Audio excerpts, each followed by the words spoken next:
Bismillahirrahmanirrahim. Assalamualaikum warahmatullahi wabarakatuh. Waalaikumsalam warahmatullahi wabarakatuh. Salam Pramuka. Salam. Wajidan Mengaji. Terima kasih. Sebelumnya marilah senantiasa kita memanjatkan puji syukur kehadirat Ilahi Robbi, karena hanya atas limpahan rahmat, nikmat serta hidayahnya kita masih diberi kesempatan untuk melakukan latihan pramuka Pandega. Kali ini kakak akan memberikan materi terkait dengan poin ya yang ada di dalam SKU Pandega, khususnya SKU nomor 22. Ya, ini areal pengembangannya adalah area pengembangan fisik. Jadi adik-adik, kakak berharap kalian paham ya, bahwasanya sebagai anggota Pramuka Pandega ini tataran kita ini tataran paling tinggi ya. Jadi kalau ibarat sekolah itu dari SD, SMP, SMA, perguruan tinggi, maka Pramuka Pandega itu ya di perguruan tinggi ini. Nah, jadi dari siaga, penggalang, penegak. Jadi jangan heran kalau nanti bentuk-bentuk latihan yang akan dilakukan oleh Pramuka Pandega ini jauh lebih luas cakupannya, karena kalian diharapkan mampu untuk tidak sekedar terampil di dalam hal kecakapan kepramukaan, tetapi juga memikirkan hal-hal yang ada di luar cakupan kepramukaan itu sendiri. Ini saya ada beberapa gambar ya atau tulisan. Nah, misalnya begini, ada tulisan jaga alat reproduksimu, cintai diri sendiri, berpikir positif, jaga kesehatan, pacaran sehat. Bagi yang sudah punya pacar ya, nah, pacaran sehat, kemudian konsultasi kesehatan reproduksi. Nah, jadi ini wajib ini hukumnya untuk remaja milenial nih. Kemudian, nah ini juga ada tulisan begini: remaja sehat adalah remaja yang bebas HIV AIDS, bebas dari narkoba, dan tidak melakukan seks bebas. Nah, ini harus dipahami betul ya ini. Nah, jadi apalagi Pramuka Pandega ini sepertinya bukan hal yang tabu untuk kita pelajari, tetapi tabu untuk dilaksanakan. Ya, oke, right. Kemudian ada lagi nih.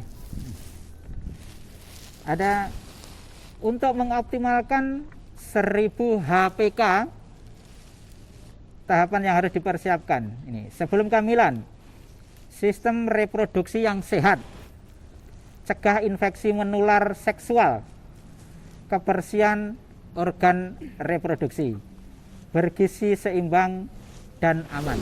Apa sih yang dimaksud dengan 1000 HPK? 1000 HPK, 1000 hari pertama kehidupan, bukan kelahiran ya. HPK itu kehidupan. Jadi bukan dihitung sejak bayi lahir, tetapi sejak bayi di proses ya. Jadi mulai hari pertama kalian jadi dulu itu harusnya sudah dijaga ini. Mulai gizinya yang masuk, pola hidup ibunya ini harus dijaga. Nah, kenapa? Misalkan kurang gizi begitu ya. Nah, ini penting diketahui. Bisa menyebabkan, salah satunya adalah stunting. Nah, apa stunting?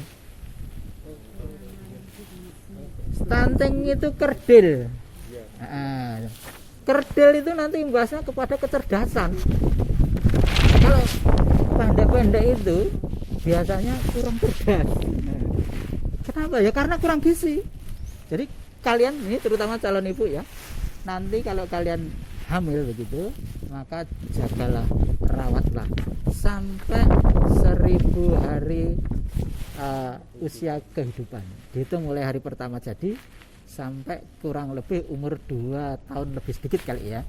Nah, itu tahapan paling krusial, tahapan terpenting dalam kehidupan manusia itu ya 0 sampai 1000 hari kehidupan. Ini penting sekali. Kalau semuanya terpenuhi, kesehatan, gizi, seimbang dan lain sebagainya, insya Allah generasi yang tumbuh ya di Indonesia itu akan bagus. Tetapi karena belum menyadari pentingnya hal-hal seperti ini, akhirnya ya misalnya kayak di Nawangan nih, antar tinggi di Pacitan kan di Nawangan untuk stunting. Di sana kalian akan banyak menemukan orang-orang dengan postur yang pendek. Nah, dan nantinya kurang cerdas. Kalau orang tua sudah pendek, harapan sangat kecil sekali keturunannya akan tinggi, kan seperti itu ya. Oke. Baik, kita akan memulai ya diskusi interaktif ini. Santai saja ya, santai saja, karena hasil akhirnya yang saya harapkan adalah bahwa adik-adik akan paham, akan menjadi sebuah pemahaman yang insya Allah kalau ini menjadi ilmu pengetahuan bagi kita, kedepannya pasti akan memberikan barokah kepada kehidupan kita. Oke, mungkin ada tanggapan dari apa yang saya sampaikan dari adik-adik. Apakah penting kita menjaga kesehatan reproduksi remaja itu? Silakan, monggo, dari siapa yang menyampaikan? Mungkin Mas. Oke, Mas Sofyan. Kalau menurut saya itu sangat penting lah, karena selain kita harus menjaga kebersihan, juga sekarang ini yang paling kurang dicermati adalah tentang penggunaan gadget. Jadi ketika gadget masih menyala dan ditaruh di dalam saku, itu sangat berpotensi untuk merusak reproduksi, baik itu perempuan maupun laki-laki. Karena terdapat radiasi yang kurang baik dari gadget itu sendiri. Ya. Jadi alangkah lebih baiknya selain kita juga menjaga kebersihan diri kita sendiri, kita juga harus memperhatikan hal-hal yang sekecil itu. Betul. Untuk selanjutnya agar tidak ada penyakit yang menyerang reproduksi kita. Oke. Bagus sekali ya, karena fakta nyata ada gelombang elektromagnetik yang dipancarkan oleh gadget yang kita taruh di saku. Nah, ini dekat sekali dengan alat reproduksi kita. Ya. Bahaya terbesarnya adalah impotensi mungkin. Jadi kemandulan baik dari pihak perempuan maupun laki. Nah, ini kalau sudah seperti itu ya wassalam. Artinya harapan kita untuk menjadi seorang ibu atau bapak sudah sirna duluan. Terima kasih Mas Sofyan. Baik, berikutnya Rizka. Boleh bertanya, Pak? Bertanya boleh. Kalau berbicara soal reproduksi, kan tidak terlepas dari hak reproduksi itu sendiri. Bisa dijelaskan atau mungkin teman-teman ada yang tahu apa sih hak reproduksi itu? Ya, oke. Ada yang bisa memberikan tanggapan atas pertanyaan Rizka? Hak reproduksi.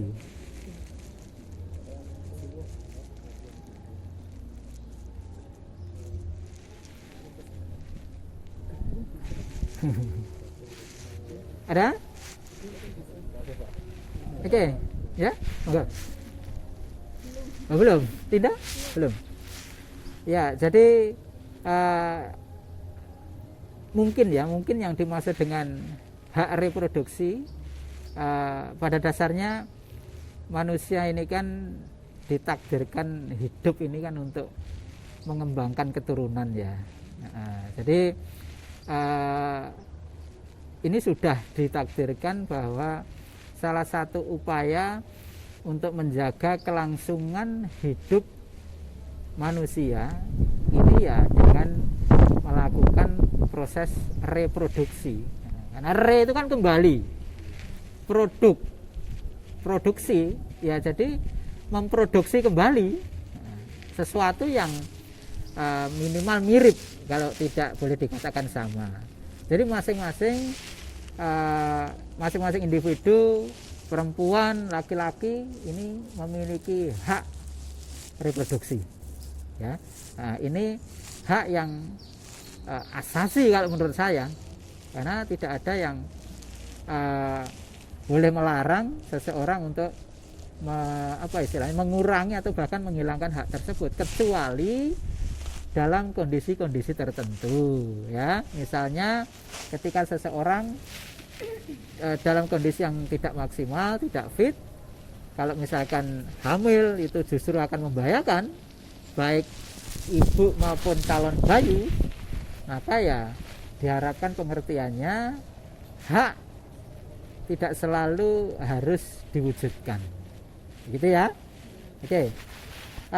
Ada lagi tanggapan tentang pentingnya menjaga kesehatan reproduksi remaja? Ya mungkin bisa dikaitkan dengan situasi milenial, ya, remaja milenial tadi itu loh. Kalau sampai melakukan itu bagaimana toh akibatnya? Mungkin ada yang bisa memberikan jawaban atau menanggapi. Monggo. Kita diskusi, tidak ada jawaban salah, ya. Diskusi itu tidak ada jawaban salah. Kita sharing, barangkali ada yang tidak saya ketahui, kalian lebih tahu. Monggo, ya. Oke. Mau sharing kan itu terkait reproduksi itu kan sudah di film judulnya Dua Garis Biru. Nah, itu kan ada klasifikasi, terus di hubungan terus kehamilannya itu kan normal, tetapi kan rahimnya kan masih muda, terus tidak kuat, akhirnya setelah melahirkan rahimnya itu diangkat. Nah, terus itu menurut saya pentingnya menjaga kesehatan reproduksi itu tadi, ya. Dan perlunya penanaman sejak dini untuk hal mengenal reproduksi. Dan seks. Betul. Ada tanggapan? Monggo. Baik, jadi edukasi sejak dini itu diperlukan, terutama siapakah yang mendidik kita, ya orang tua. Jadi meskipun orang tua hal yang terdekat dari kita sejak usia remaja seharusnya sudah diberikan pemahaman lah terkait dengan reproduksi maupun dengan seks bebas. Saya membahas ini bukan sesuatu hal yang tabu karena kita bersama sudah mengetahui, ya, tentang materi kali ini. Nah, jadi orang tua seharusnya memberikan pemahaman terkait dengan seks bebas tersebut, dan usia yang boleh menikah itu usia berapa. Sekarang kan sudah ada patokan, baik yang laki-laki maupun yang perempuan.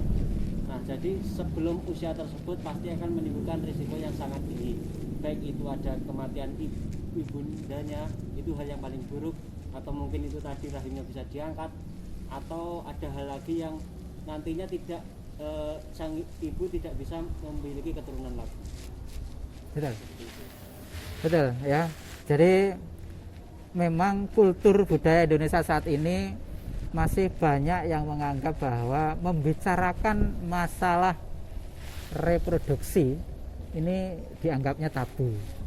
Padahal hal ini penting sekali, ya. Jadi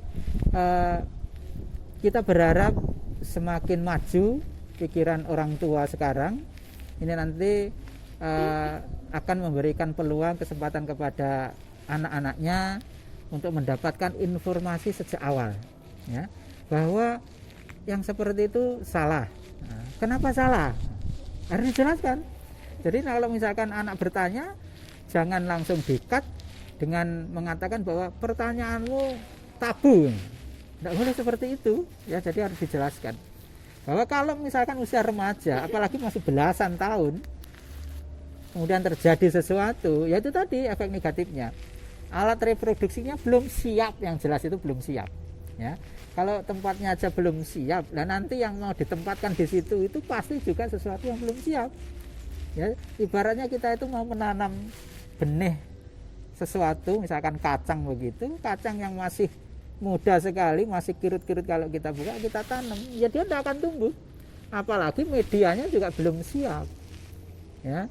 Itu kalau hanya sampai di situ aja mungkin tidak masalah. Nah itu tadi seperti yang disampaikan oleh Mas Sofyan Hadi, kalau sampai berakibat yang lebih fatal lagi karena janin meninggal di dalam rahim harus dikiret misalkan, nah ini kan sudah berisiko. Yang pertama risikonya adalah bisa jadi rahim ini kering. Kalau kering artinya sudah tidak ada peluang lagi untuk bisa menjadi tempat atau rahim untuk bayi berikutnya, ya kan? Kalau sampai terjadi infeksi misalnya, dan infeksi itu membahayakan kehidupan atau nyawa si remaja tadi, bagaimana? Ini kan juga luar biasa dampaknya, ya. Jadi cerita itu tadi memang harusnya bisa memberikan inspirasi kepada kita semua, khususnya remaja milenial. Yang pertama harus memahami ya kesehatan reproduksi remaja itu. Kalau sampai terjadi sesuatu itu dampaknya seperti apa, ya kan? Padahal masa yang akan kita tempuh itu kan masih panjang gitu loh. Kalau direnggut secara paksa di usia remaja kan sayang sekali. Artinya cita-cita masa depan yang lebih cerah sudah selesai di situ aja. Ada yang bisa menyampaikan misalnya remaja bagaimana sih caranya agar remaja kita ini terhindar dari hal-hal yang seperti itu, ya. Artinya tadi sudah dicontohkan oleh Mas Sofyan, contoh paling sederhana, jangan menaruh gadget di saku celana misalnya. Adakah cara lain untuk mencegah hal yang mengganggu atau membahayakan kesehatan reproduksi remaja? Ya. Oke, menurut saya kan yang dijelaskan Mas Sofyan tadi terkait penggunaan gadget itu sangat bermanfaat ya. Cara lain ya kita sebagai calon tenaga pendidik ya mungkin kita bisa mengajak adik-adik kita di sekeliling rumah, di sekeliling lingkungan dan sebagainya. Kan kemungkinan dari kakak semua kan ada yang membuka les-lesan.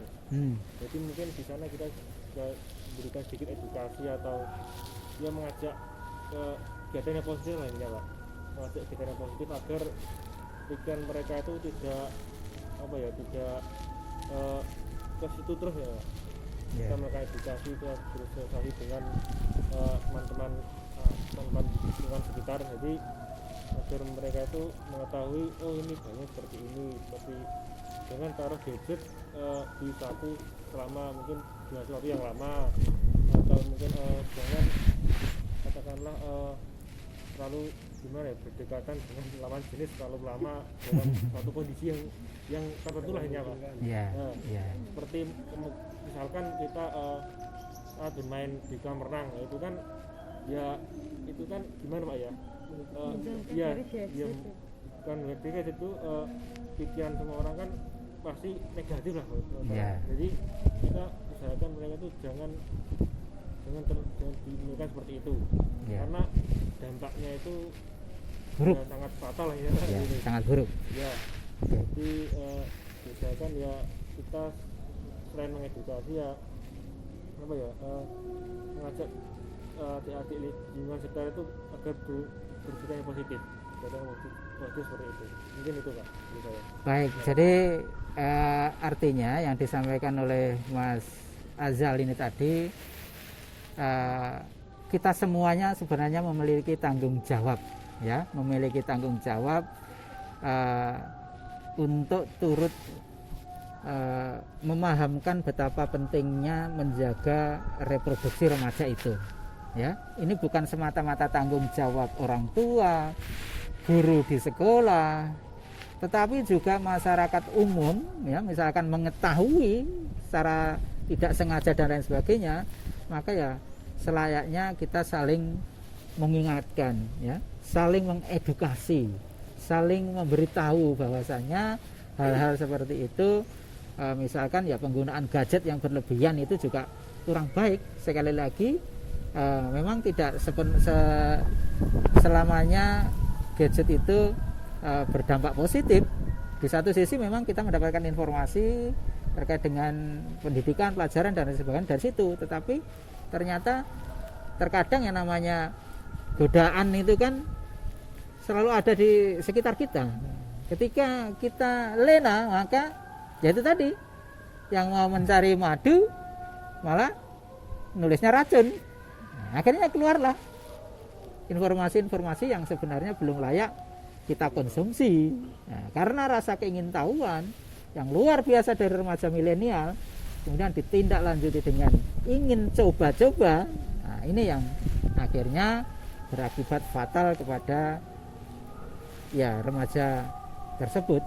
Ya, jadi kesimpulan dari diskusi kita kali ini bahwasanya memahami betapa pentingnya menjaga kesehatan reproduksi remaja, ya khususnya remaja milenial ini, sekali lagi tidak hanya menjadi tanggung jawab orang tua, tetapi juga mungkin dari kalangan guru, masyarakat umum, untuk saling mengingatkan, saling mengedukasi agar remaja-remaja kita selamat, ya selamat hingga saatnya tiba. Ya, jadi semuanya itu akan indah pada saatnya. Ya, tidak perlu ingin tahu, tidak perlu coba-coba yang justru akhirnya membuat kita celaka. Ya, sekali lagi sesuatu itu akan indah pada masanya. Demikian yang bisa kita diskusikan ya untuk sore hari ini. Mudah-mudahan bisa memberikan manfaat. Saya berharap untuk kegiatan berikutnya ini bisa kita realisasikan, ya, bisa kita wujudkan tidak hanya dalam bentuk diskusi, tetapi kita mencoba untuk mengedukasi, ya. Jadi nanti kita akan musyawarahkan, ya, kegiatan mendatang untuk Pramuka Pandega Racana Brata Sena dan Dewi Arimbi ini membuat kegiatan nyata yang akan memberi kontribusi real, ya, ke masyarakat, mungkin dalam bentuk sosialisasi kesehatan misalnya. Nanti kita tinggal ambil apa yang akan kita angkat di sana, kita sampaikan sehingga fungsi kita sebagai Pramuka Pandega betul-betul bisa terwujud. Demikian yang bisa saya sampaikan. Mari kita tutup diskusi interaktif kita ini dengan menyanyikan sebuah lagu Di Sini Senang, Di Sana Senang. Monggo Mas Asal dipimpin. Di sini senang, di sana senang, di mana-mana hatiku senang. Di sini senang, di sana senang, di mana-mana hatiku senang. La la la la la la la la la la la la la la la la la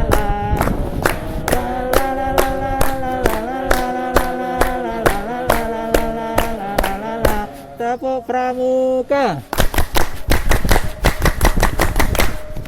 Terima kasih.